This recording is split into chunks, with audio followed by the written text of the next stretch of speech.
Today on Running to Him. In the Gospel of John, Jesus is immediately presented as God.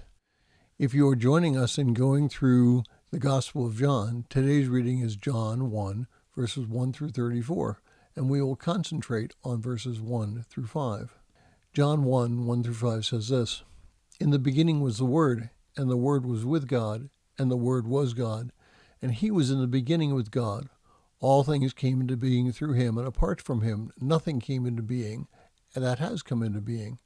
In Him was life, and the life was the light of men.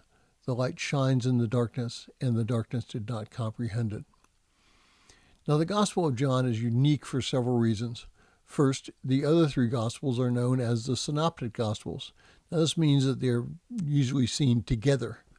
Many of the stories are repeated in each Gospel, although they may be focused on different aspects of the story. Secondly, while the other three Gospels present Jesus as God, they do so later in their writing, such as Jesus' fulfilling of Isaiah's prophecy in Matthew 8, 14 through 17. See Isaiah chapter 53, verses 4 and following. That is not to say that the Gospels delayed the pronouncement, but John begins with a declaration. Finally, John clearly teaches from the start that he, Jesus, was rejected by most of the Jews at the beginning of the Gospel. John 1:11 says, He came into His own, and those who were His own did not receive Him.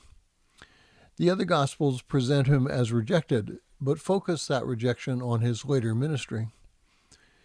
Now, in the first 4 verses, John describes Christ as God, and there are some who have wrongly translated verse 1 as, quote, In the beginning was the Word, and the Word was with God, and the Word was a God, emphasis mine. This translation became popular in the 3rd century, beginning about 280 AD in Alexandria, Egypt, through a monk by the name of Arius. This teaching was considered so heretical that the First Ecumenical Council, meaning universal, was called to resolve the issue. And even though it was denounced as heresy in 325, it lasted in some form through the 8th century and then reappeared in Jehovah's Witnesses in the 19th century. As an aside, John of Damascus, who lived from 675 to 749 AD, writes that it was an Arian monk who taught Muhammad this theology and therefore propagated it through Islam. See Heresies, paragraph 101. So in our passage today, John presents Christ as God. He also presents Him as the Creator, a fact that Paul states in Colossians 1:16. This fact that Christ is God in the flesh carries out throughout the gospel. Finally, in our section today, we discover that Jesus is seen as a light shining through the darkness. This picture has 3 sides to it. First, in Jesus there is life. Now, humans are the only part of God's creation that recognizes there is life. Animals do not comprehend death in the sense of it being inevitable and permanent.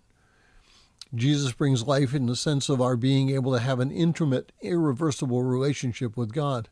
Because Jesus is God in the flesh, we who have a relationship with Him can see through the darkness of sin.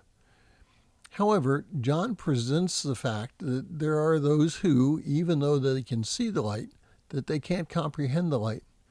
This fact is comforting when we realize that even when God was presented among mankind, there were those who rejected Him. When we present Christ and He is rejected, we cannot take that rejection as being focused on us, but on Him. Thank you for listening. We pray that today's devotion was meaningful to you. We would love to hear from you. You can use either Facebook or YouTube to like, subscribe, share, and tell others about us.